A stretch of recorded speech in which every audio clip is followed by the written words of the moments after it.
Bhavnagar Rajkot highway પર સર્જાયો અકસ્માત। ઓટો રિક્ષા અને બોલેરો વાહન વચ્ચે સર્જાયો અકસ્માત।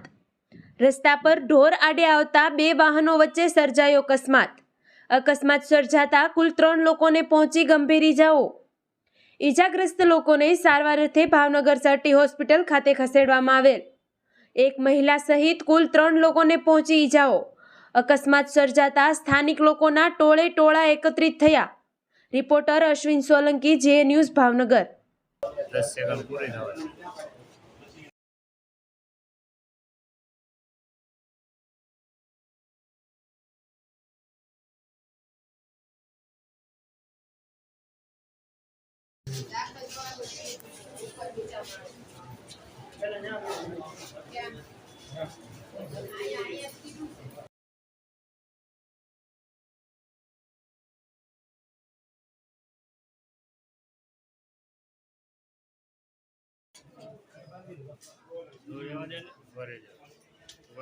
નો આમ 10